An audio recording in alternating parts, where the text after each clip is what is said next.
Redrafted in the 1996 draft. Now, this is based off that team. What you would put on that team. The number one overall pick was the Philadelphia 76ers. Who would you draft number one overall for the 76ers in 96? Simple answer got to be Kobe, right? Like I think that's like the most consensus answer. He goes there, he's from there, or from the area surrounding it, the suburb part. It just would have been perfect, right? He wouldn't have to go far. He already got it. He's playing in his backyard. I think that probably would have been the best one, having Kobe at number one for sure. Number two, the Toronto Raptors. I think Isaiah Thomas was like in charge of drafting people or coaching or something like that. Him and Lenny Wilkins at the time, and a guard. I think he probably would have loved a guy like AI. So I would have put AI going to the Raptors. They would have loved that too, because I know that the biggest thing with them too was trying to get butts in the seats. AI in Toronto, that would have been something special to watch right there. Number three, another team that was really trying to figure things out, being in Canada, the Vancouver Grizzlies, who are now the Memphis Grizzlies, because it didn't work out when they was in Vancouver, which it probably would have worked out if Steve Francis actually stayed in Vancouver. He was called the franchise for a reason. I think Stan Francis would have did good, but he was smart and going to Houston. Who do you draft number three overall with Vancouver? We got to go Stephon Marbury. I'm going to put him right above that. Yeah, I'm going to put Steph in that position. Coming out of Georgia Tech, excuse me, that would have been huge for them.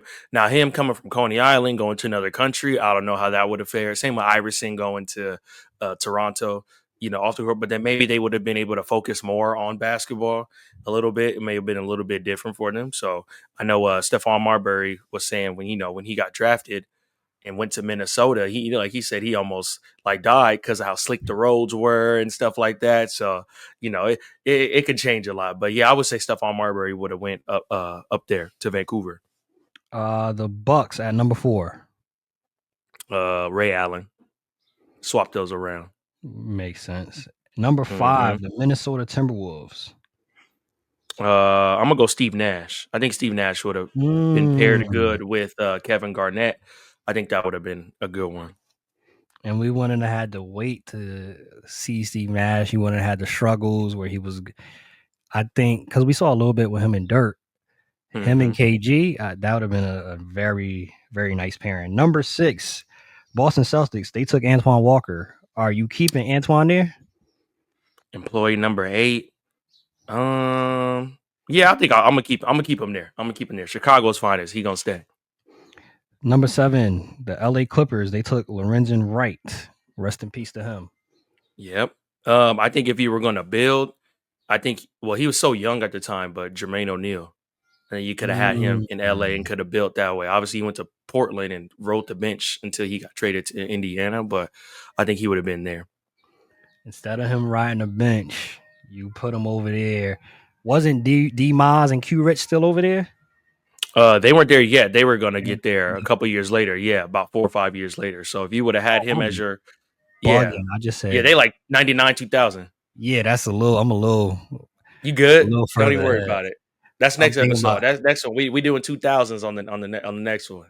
I'm thinking the Clippers in general, just that youth movement that they did have. Yeah. If you have a Jermaine O'Neal mixed with them later on, you got the outside, inside game. I think that would have been a nice pairing right there. Yeah. Number 8, the New Jersey Nets, who are now the Brooklyn Nets. They took Kerry Kittles at 8. That's a good name too, but who would you take at 8? Probably Peja Stojakovic. Roll Peja. Just give him the freedom just to shoot, let him navigate some screens. Obviously, it was able to work for him in Sacramento in that way because of who their personnel they had. They had a passing big. But, I think him playing with Derek Coleman, that would have been something interesting. Like, I think if he was there, don't quote me on that. I think he may have been there for going into 96, 97, but I think that would have been solid. Number 9, the Dallas Mavericks. They took Samaki Walker. If that's the case, if you're going to take Samaki, I know he was a former Laker as well. I kind of like Kerry Kittles in that spot over there, in Dallas. You could have been, I know Derek Harper was still over there, if I'm not mistaken, and they had those guys, but I think he would have, been good with Don Nelson's offense at some point in his career, running around screens again, finding he was big, lanky, not big, he was just a lanky, tall guy, you know what I mean, that could shoot.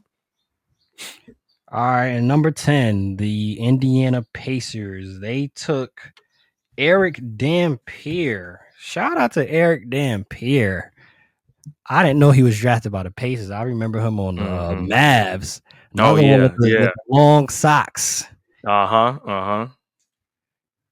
Let's see. I'm gonna have to say for that one, I'm gonna go with John Wallace.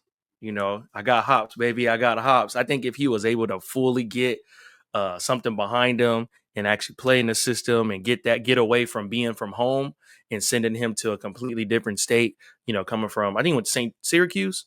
Yeah, he went to Syracuse. Syracuse. Okay. Yeah. I think, obviously being from New York, going up there to Syracuse playing and then trying to get into the Knicks. It's just, you got to sometimes take these kids out of those situations. So sending him to Texas probably would have been one of the better things for him because he had game. You know what I mean?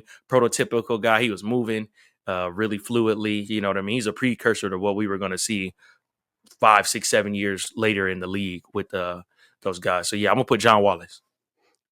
John Wallace, whether he ended up in Texas or he ended up with the Pacers at number 10, both places where he'd have been able to, I think, focus, especially if he went 10 at Indiana.